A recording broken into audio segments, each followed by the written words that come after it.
What is up, everybody? It is Alex from Heavy New York calling from the quarantine zone again. And this time we are here with Will of Lizzard. Thank you so much for being here today. It's great to be able to talk with you. Thank you. Yep. So, with the release of Eroded, it's out now. The record is absolutely badass. What was kind of like the thought process going into the making of this album? Was there kind of like a preconceived idea of what you wanted Eroded to sound like? Or how did Eroded sort of like see the light of day the way that it did? Uh, well, every time we have a new record coming, we sort of approach it in the way that we don't want to repeat anything we've already done or anything we've already said. So we like to naturally progress towards new kind of sounds, new kind of lyrics, and everything needs to be fresh. So other than that, we don't really aim for anything in particular other than just not repeating ourselves.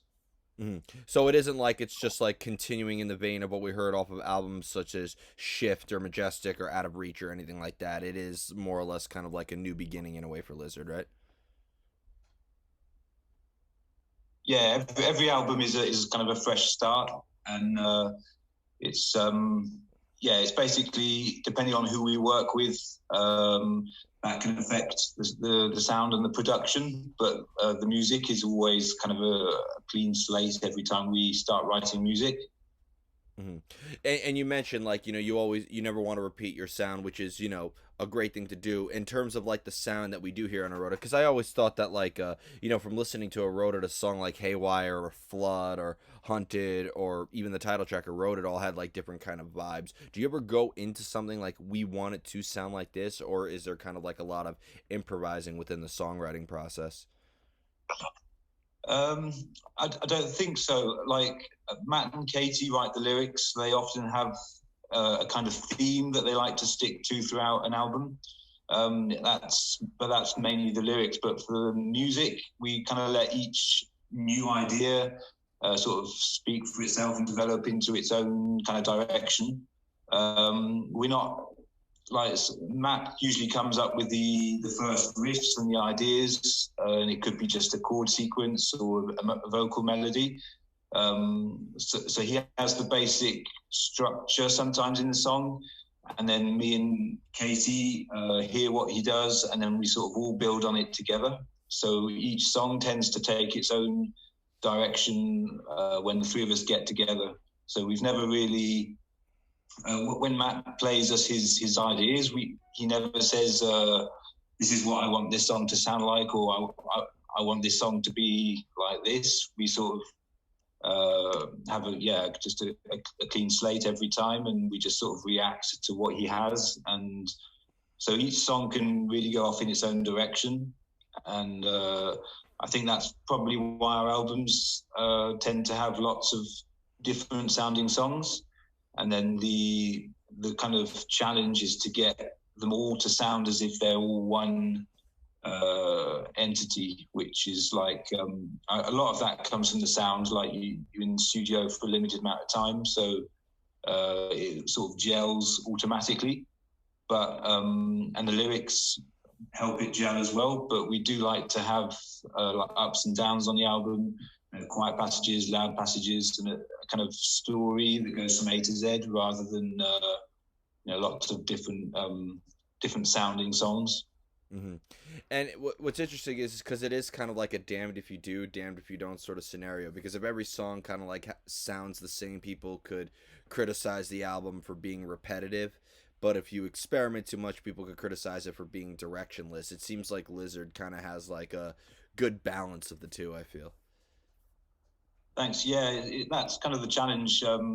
We're not a technical band, but we do like challenges when we're playing the songs. We like to, I think it brings out energy when you have to really concentrate on what you're playing. So there's a balance between being too technical and just being able to just, strum a chord and or if Katie wants to thrash on the drums or, so all of the songs are a kind of a challenge to play, but then they're not too technical.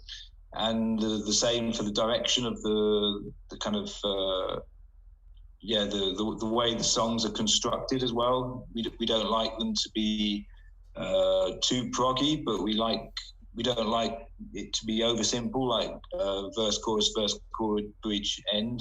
Like, so there's all these things that we sort of take into account, but at the same time, it doesn't feel like we have to make it so. It just sort of happens most of the time.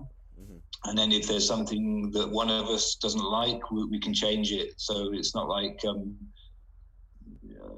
think the three of us also have a balance between us, so that a song will end up being something that everybody likes to not only play, but like listen back to as well. And we've also always got one eye on how it's going to sound on stage, because we're more a live band, I think, than a studio band. So we want to make sure that we can play all these songs live and have them sounding like they do on the record, pretty much. Mm-hmm. Well, it's funny you mentioned that, like, because first off, there's obviously a lot of obstacles with the creation of an album, and the creation, with songwriting. But it almost seems like trying new things is not one of them, right? So I didn't catch the last bit of that. It just seems like trying new things isn't an issue, right? Like that, there's a lot of challenges with songwriting, but trying new things is not one of them, right? Yeah, exactly. Like you can try and do anything. What we like to do is, if anyone has an idea, even if it might sound stupid to start with, let's just try it. If it works, great. If it doesn't, then we'll do something else. So it never helps to put limits on yourself, and I suppose that is kind of the identity of the band. Comes from there a little bit, of what limits you do or don't decide to put on yourselves. And I think the more members in a band, the harder that is, because there's so many more ideas flying around and things to try. And the trio format is, for us, it feels like it's a perfect kind of balance, because there's not too many people, but there's enough people to have different inputs into ideas and directions to go in. Mm-hmm.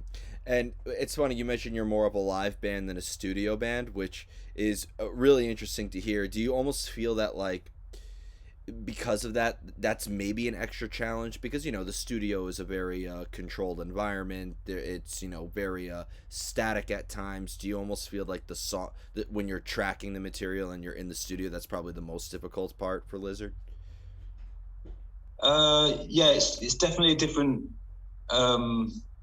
challenge, because when we write the songs, it's all live anyway in the rehearsal space. So we're all playing together, and anything that happens in the songs is played. We don't have samples or any extra keyboards or anything. So everything is played. So when we go into the studio, we're already sort of set up to play as if it was on stage. And then in the challenge in the studio is to try and, for us anyway, it's to try and keep that live sound, even though you're going to have to maybe play to a click track or separate instruments depending on what song you're doing.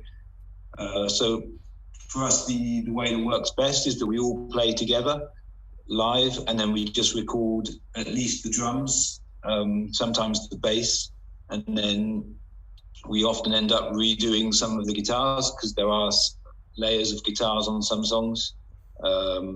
If we want to change the sound, we might redo some of the bass lines, but we sort of try and capture the live vibe right at the start. And we might play a song 3 or 4 times and then pick the best performance from the drum perspective, and then move on to the next song. So it's more about capturing a performance than a rehearsed, perfect kind of performance. It's about getting the live vibe into the record as much as possible, which isn't that easy. Like you said, in the studio, it's always a bit kind of a sterile environment.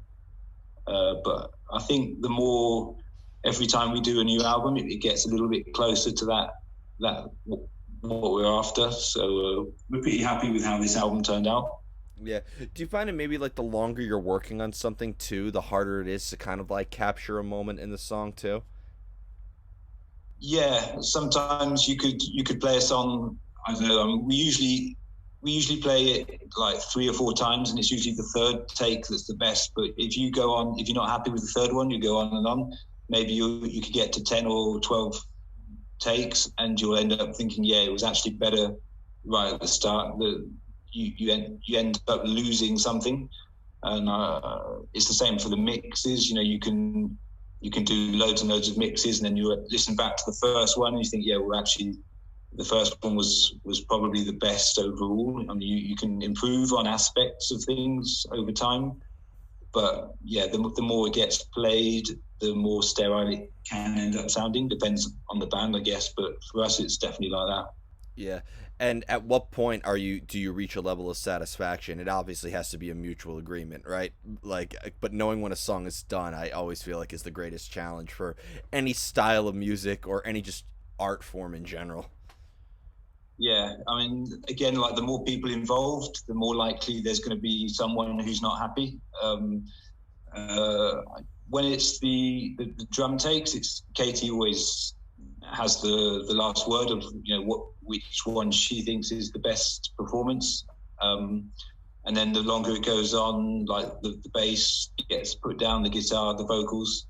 We're all present throughout the process, and yeah, but we're never 100% satisfied. When we listen back to an album, there's always things that we would have possibly liked to have done differently, and that can be the way it was played, or the sounds that we used, or how it was mixed, all that sort of stuff. So there's always room for improvement, and the hardest thing is accepting when you've just got to stop, because you could go on tweaking for days, weeks, months, and yeah, you can get little bits of improvement, but it's a sort of a trade-off. Is when you start to lose the original vibe. You got to know when it's done and when to move on. Yeah, absolutely. And moving on is always, again, just so difficult. Like you hear like it's never finished, it's just abandoned sort of thing, but and it is kind of true in a way. Yeah, exactly. Yeah. Yep. And as a bassist, being that, because I feel like with bass playing, it has both an emphasis on rhythm as well as melody. For you, has there ever been a time where maybe you had a whole bass pattern that would maybe dictate the direction of the music, or have you always needed music before you lay down your part? Right at the beginning of the band, we were more into jamming, so we would start from scratch, all three of us together. And sometimes I would bring a bass line along, or Matt would have some guitar riffs. But the longer we've been together, the more we've moved away from that. And these days, it tends to be Matt who has the guitar from the start. Often we would find a drum rhythm to go with that, and I think my sort of strong point is gelling the rhythm of the drums with the melody of the guitar. I really like having drums and guitar written, and then finding a bass line that works to bring it all to sounding like a band. Yeah, I'm not the most creative for working from scratch, but I really enjoy having the drums and guitar done. But it doesn't always happen. Sometimes I'll need to come up with a melody before Matt, and sometimes I'll have to try and get some rhythm going into something. But like I said earlier, yeah, every song is a kind of fresh challenge, and it's nice to try different approaches, different techniques on different songs. So if we always started every song from a guitar riff, it would probably sound like that. It would be something we'd want to change, I think. Being that, and going back to what you said about being a live band as well, do you almost feel that maybe like when you're playing live on a stage or something like that, being that the songwriting is fairly organic, do you feel that maybe there is a similar energy to playing live as there is with songwriting, or do you still consider songwriting and playing live two completely separate arts altogether? I've never really thought about that. I think when we're writing, we have like one eye on how we're going to play it live, which is a limit, I guess, because we could add all kinds of instruments, especially in the studio. But we tend to make sure that whatever is written can be played live. Yeah, I think they're two completely different entities, but yeah, to be able to produce it live, you've got to be able to write it with the shows in mind, I think. Yeah, absolutely. You don't there's like a fine line, because I was having a discussion with Mark Morton of Lamb of God about this, and he says that he always doesn't really understand when people tell him don't write stuff that you can't play live, because playing live is like just a completely separate ball game when you're in a studio versus like in an arena. But at the same time, you don't want to, you know, write something that takes 1,000 takes and you have to like execute every note separately, and it's very disconnected, and then bring that live, because it's just not going to flow well. I feel like Lizard kind of has like a nice understanding of capability. Yeah, and I think there is a room for maybe not improvisation, but slightly different performances. We don't have to play it perfectly as it is on the record. There's a little bit of leeway in everything, in the vocal melodies, in maybe even in tempo. Sometimes, depending on the night, you might be playing a little bit faster than on the record. There's always a little bit of leeway in everything. And I don't think we're so technical that we have to be at a really high level every night to be able to produce the music. It's even on an off night, if one of the three of us is tired or something, the song is still going to be coming across properly, in theory, I think. So yeah, we don't put too much pressure on ourselves in terms of technicality. Yeah. And I mean, I think when shows do eventually return after this godforsaken pandemic, I don't think people are going to care how good the band is at this point. Like, I think somebody could just go on stage with a tambourine and just like shake, or a pair of maracas, and people will still be happy. Yeah, I mean, we nearly did a show, I think it was in September, October last year. So it was between the first and the second lockdowns in France. And it got cancelled at the last minute, but we were really looking forward to it. And we could tell that it was going to be a really, really good night, just because it was going to be the first time we played for 6 months or something. And I think, when shows start happening again, there's going to be so much energy, I think, every single night.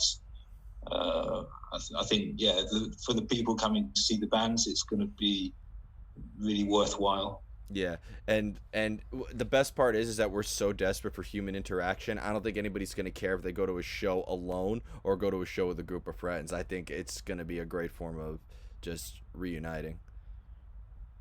Yeah, I think so. It's just going to be almost maybe going back 20 years, when the big bands such as like I know Metallica or AC/DC, when they're doing huge shows, there's so much energy, and everyone was talking about the gigs and the tours. I expect it's going to be something like that, or at least I hope it is. But there is talk of having to go via shows where everyone's sitting down to start with. I mean, we've done that before anyway, and it's not the same, but you can still get some big energy going. Yeah. Works as well. Yeah, I'd like to see how well that works at a death metal concert. Yeah. Yeah. And the final question I actually wanted to ask you is, in your area of France, because nowadays a lot of people think of like heavy metal or rock music from France. A lot of people immediately think of bands like Gojira, for example. But Liz from Earsplit has a great roster of bands from France. I just interviewed last year a band called Temnine. They released an album, Tales of Humanity and Greed. Really great band. And it just seems like there's a lot of great underground music coming out of France. Would you say that there is kind of like a happening scene in the area of France that you are? I think it's hard. I think every country, has a kind of scene. But the thing with France is that it's so underground. Because there's so much sort of traditional French music, which kind of drowns out the underground stuff. And I think if you go to any big city in France, you're going to find two or three great bands. And there's a lot of big cities in France. I mean, it's twice as big as the UK. So yeah, I think there must be at least 40 or 50 great bands in France, but not many people have heard of them because they're French. It's hard. It's hard to get known within France, let alone Europe and USA. So yeah, I think that there's definitely a great metal scene here, and I think the Hellfest is the biggest metal fest in Europe, maybe even the world. And there's a lot of French bands that play there every year. So yeah, it's getting better as well. I think probably Gojira really helped with that to sort of put France on the map. But it's not easy. If you decide to play metal in France, then it's kind of an uphill battle. Mm-hmm. Of course, but I just think like again, like I love to hear that there's such a great underground. I've always said this needs to happen. There needs to be like an underground metal fest in the catacombs, please. Like, talk Yeah. to a promoter to see if that could happen. Yeah, definitely. There's I think there's a lot of cities that have these as well, and our closest town is called Limoges, which is kind of in the countryside, but they have catacombs as well, and yeah, it would be a great place to have a festival for sure. We got to make that happen. Talk to the promoters. I'll write letters, make a petition. This has to happen. Cool. Yeah. So before we go, I want to thank you so much for your time today. Thanks for such a great conversation. For talking to me about Eroded, great album, and I hope more. I can't wait for more people to hear it. Is there just anything else with Lizard that you would like to promote? Maybe like a live stream performance of some sort, just to hold people over, or anything else that you would like to plug? Not at the moment, really. We were thinking of doing a live stream, but we're going to try and do like a kind of a live DVD type thing. It would be like a digital version of the DVD for people to download. But it all depends on what happens this year, whether we can do any touring or not, and if not, then what we do with our time. But we'd quite like to. Yeah, we're not massive fans of the live stream stuff. It sort of feels like a lot of work for a lot of people with not much return. And although it's great for fans to be able to see you, it's like only live for what, an hour or two. It's not like a tour where every night for a month or whatever you're playing in front of a different audience. So we quite like to do something a little bit, maybe more put more work into doing so it's filmed a little bit better and mixed a little bit better, and then we can release it as a download or something. So we haven't got much of an idea of when that might happen yet, but something we're working on for this year. Awesome. Well, thank you so much, everybody. Be sure to check out Lizard's Eroded, absolutely kick-ass album. This is Alex from Heavy New York. We will see you next time.